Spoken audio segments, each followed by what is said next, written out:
of their World Series of Warzone roster and has now formulated this kind of, well, actually, it's kind of manifested here in the community showdown. So let's go ahead. We'll turn our tides towards that map number 5. Just 2 more to go for day 1. $75,000 on the line with first place looking for 30K. And right now, Super Evan, DJ Moss, and Braxton, they are vying for first. Just a few points separating them from Team Crinks.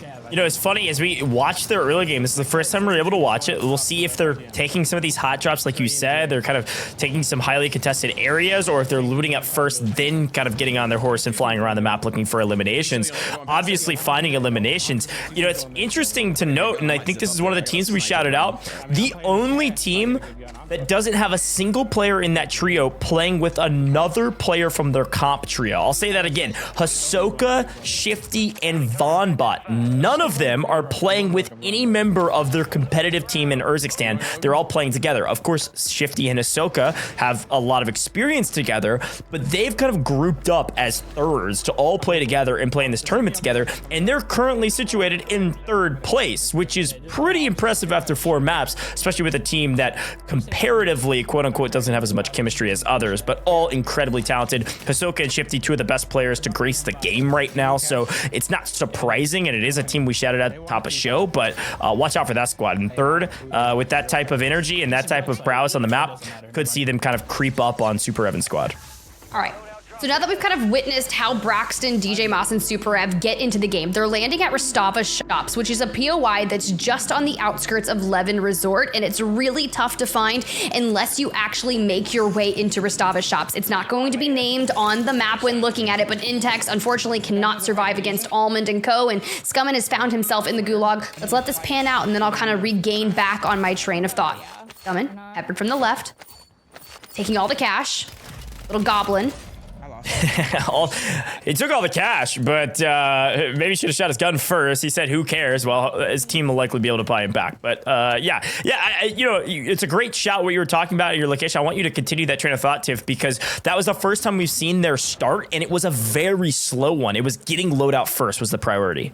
Yeah. Nessa on your screen right now. New captain here for the community Warzone, playing alongside 5x5. This is actually an all-female squad. We've seen them get hunted for a large majority of the teams, but they're just outside the ring and focusing on getting on that rotation. But for DJ Moss, Super Evan, and Braxton, Rostava Shops is not a bad drop spot by any means. But Justin Hazard here, playing with T, needs to find themselves good consistent moment, and just like that, reads it like a book. Nice. A good chunk of damage and joins back up with the squad, keeping them alive. 5x5 and Co, well, they've got a loadout. That's really nice to see. But Rostava Shops has all of these buildings that are easily lootable. A lot of them have cash registers, and it typically spawns a buy station, which is why Super Ev and Co get that immediate loadout lightning quick. A lot of the circles tend to pull more central, and it gives you a good rotation through cargo. And even if you have to drop down to Seaport District through Zaravan, depending on where it goes, it's relatively central, it's good and quick, and it sets them up for success, basically. Yeah, there you go. A great breakdown, and something we're kind of comparing and contrasting through the course of this tournament is that every single map, you're noticing the differences between teams and the way they're succeeding. The team at the top, Crinks, they're not landing very slow. They're landing fairly hot. We've seen them drop now a couple times. They're grabbing early eliminations, and then they're setting up for a victory after they've looted their opponents and then looted the POI that they won. Super Evan squad's doing the opposite. They're landing incredibly slow because, well, they've got a drop spot nobody's contesting them on that has a ton of cash. They get their resources, they get their loadout, and then they feel even more comfortable going into their gunfights in the early and kind of early mid game. So 2 different compare and contrast strategies that both work. It's just a matter of execution. And the only reason I know where Rostava Shops is I've been grinding the act missions on zombies so I can get that one skin. And I got to it and I was like, where is Rostava Shops, bro? They say it's out by Resort, but it is definitely not in Resort. So I know it's that no-name POI on the outskirts. But for Soka and Shifty, last alive for this trio, finding some large success here. First elimination on the board, but everything always sounds like the most passion I've ever heard out of anything. Now let's get that squad mate back. Come on back, Von Mott. We've got some eliminations to get. Soka, Shifty, VonBot. all now part of different competitive trios coming together just for this tournament alone. So far, so good. Third place. Sitting, it looks like, about 14 points behind Team Braxton. As the comms are flying, they are just searching for anybody they can find. Cleaning up the skies and continue to push into the next circle. Seems like potentially teammates have spotted a couple, so Hisoka's going to grab the Bertha to help out. Squad's currently in third place with 66.3 points. Looking to shoot up the leaderboard. Bounty here. The hands of Skullface's team. They're being hunted and they are doing the hunted, but for the solo YOLO champion of the world, certainly feels that way. Just simply gifted. Kind of biding their time after a roster changes galore, leading into Urzikstan. Nice. And a good knock out of the sky. Gonna be on to Desmond. Oof. This trio together combined has already earned $60,000 in Urzikstan. 47 of that, though, is Skullface in the last tournament. So you've got your top Urzikstan earner on screen, currently in 9th place, going into map number 5.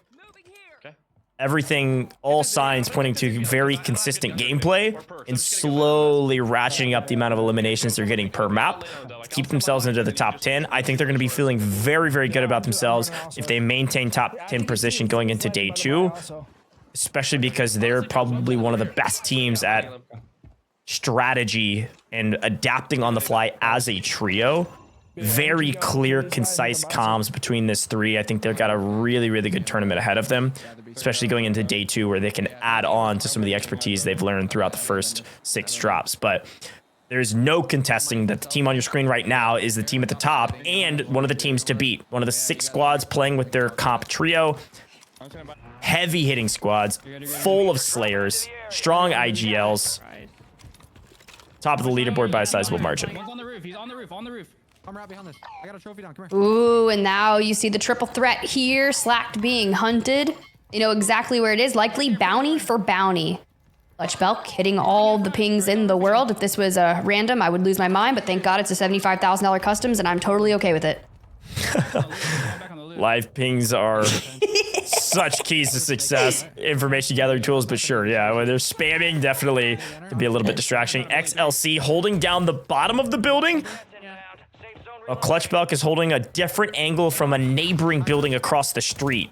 He can grab a knock. This could get an opportunity. XLC with an opportunity to go big, but there's 3 pushing bottom, and Clutch can't do much about it. Does hop to the roof right above this trio, but can't get there fast enough to really do much about that fight, and that's what happens. If you're in a 1v3, the chance of you winning that is so minimal, especially when they all come flying in at the same time. But swapping to empathy goes down. The door trying to grab a little bit of a trade and can't quite hunt down that player. If she gets this res off, that's gonna be super crazy. Brawlic in the meantime has won the gulag. The door locked in. Sticking the res, doesn't even care. We do lose out on empathy going to the gulag, but she has still made their way out. It was QLC. Back on the day, they were kind of going up against Intex and Believe, which is a long-time duo in the competitive Warzone history, with just Tia at the helm. But for Brawlic and a door here, the comms are coming through. It sounds like Brawlic is actually IGLing this trio. And as he flies back in, he's able to provide a lot of information while grabbing his loadout. Can we just head back to the zip? Brawlic's a really fun player to watch. Again, you can tune into all of the players' streams competing today. They're all obviously streaming. That's how we're pulling their streams. So if you're gonna hear their comms more aggressively or constantly, or you have a favorite player, or maybe you've learned of a new favorite player like Adore that you're seeing on main stage maybe for the first time, definitely tune into their streams. We want to support them. We're glad they're competing today. Everybody's going to be walking away with at least a little bit of cash at the end of the day tomorrow, but Symphony's trying to walk away with his first cash since for dance, and hopefully it's a big paycheck. The team's been doing phenomenal all day today, and in part because of Symphony's prowess with the sniper, a great value add when it comes to one-shot snipers in Urzikstan. Symphony can make some serious waves if he can continue to connect on some of these shots. in front of us. Get to get it. I'm sweating. I'm getting you guys some late. Steve, get a UE. Go buy a UE and that. I'll smoke it. Yeah, I will. I have a UE though. Hold up. Open. Wow, got plenty of UEs. It gets popped as we head our way over to this mobile buy station, but the live ping's coming in. We need to turn our sights over towards the right. See if we can catch someone in the open. That's exactly what Symphony's looking to do. See if we can get this connected, but we're swarming in on them. Lennon goes insanely low here, but still able to turn the tide, but Lennon getting caught off guard. The weapon swap would likely be the catalyst, but still able to shield back up. Everyone remaining relatively healthy, and so far seems like a pretty good fight. Yeah, let's do a quick listen in on this fight. Let's hear Lennon's comms with FIFA and Symphony as they're a little bit in trouble now. Let me just back away. Back away. Ah, they just fucking ran. Jump in this. They survive. Go back to the factory. Yeah. I'm fine now. Bumps.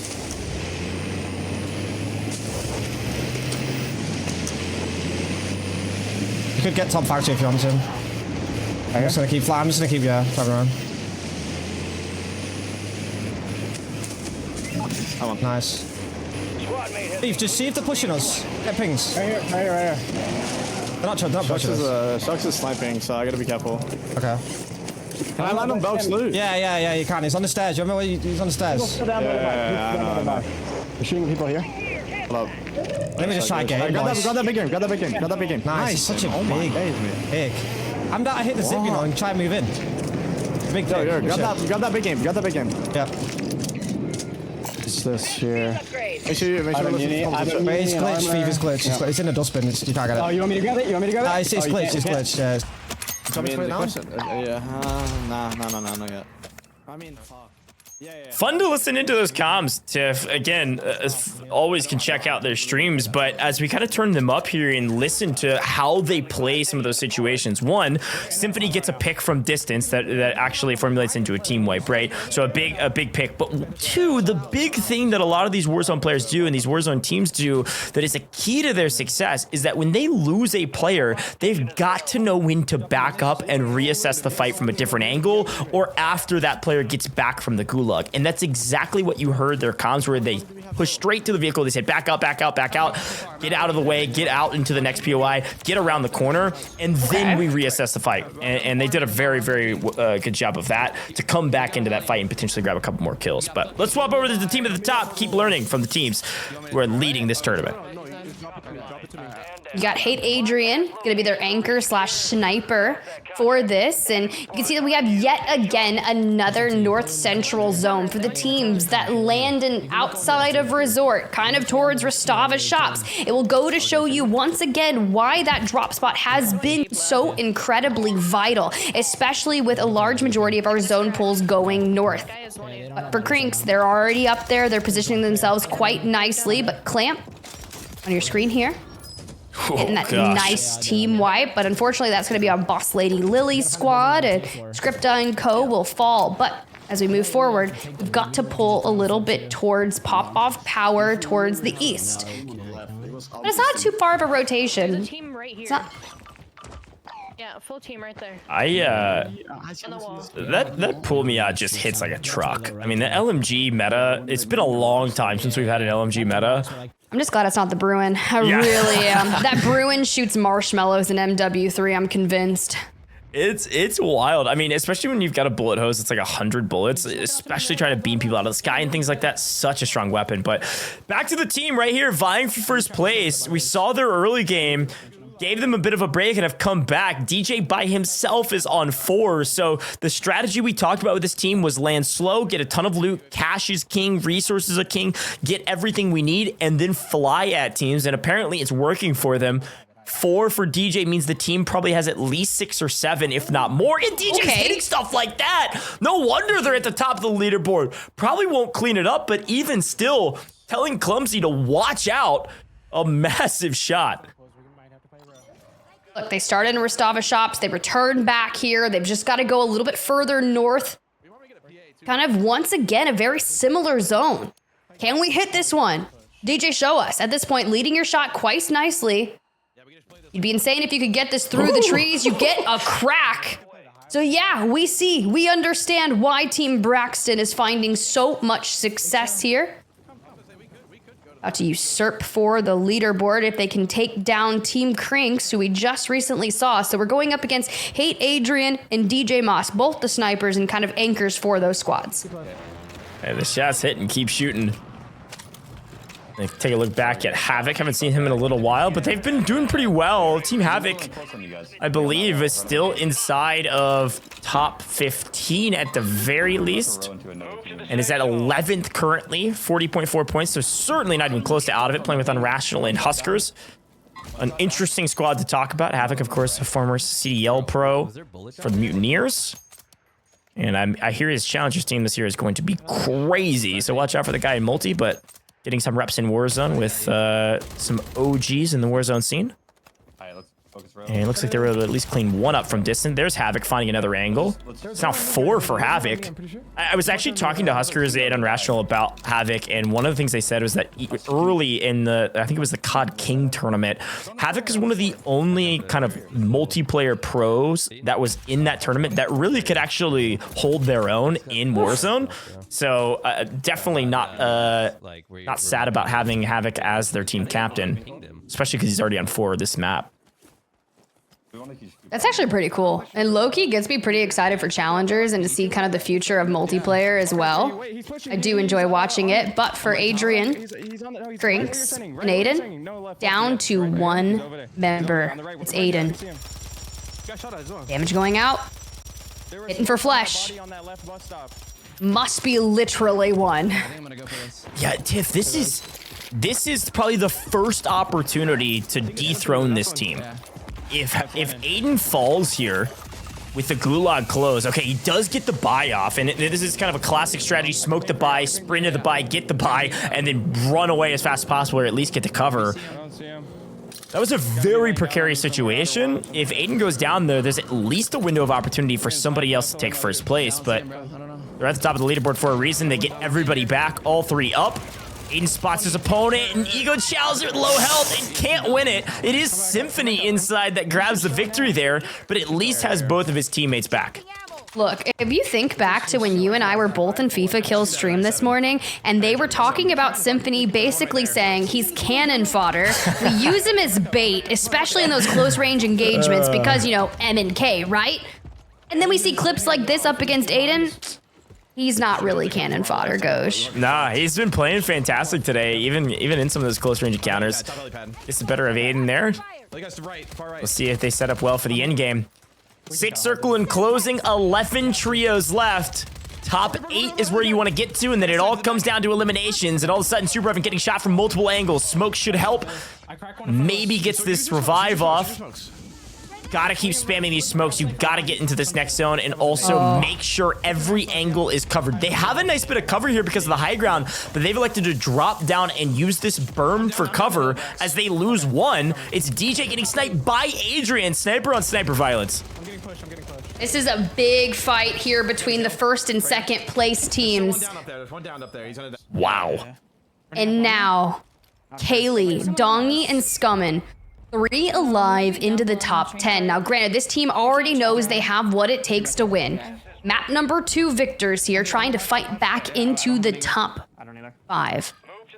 They just have to push out of the cover. Now, granted, this is such a weird position to fight. It kind of goes down into this little canyon, and it goes relatively open. So this fence line will not be playable. They'll be forced to fight it out.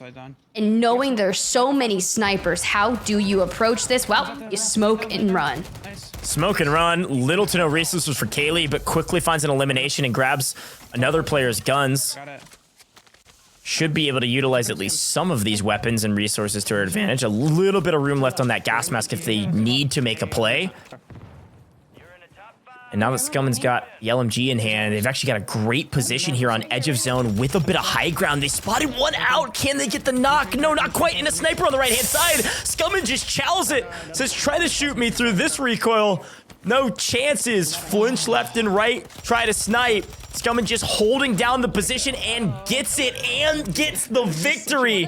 Scummin, Kaylee, Dongi, 11 kill victory and the first team to repeat becoming a victor in the community showdown. Fantastic map for them. Because that's the second one where we had to do the most insane fucking regain every single time. Insane regains to be had. Congratulations to Team Kaylee for that repeat win with 11 eliminations. You think back, we're kind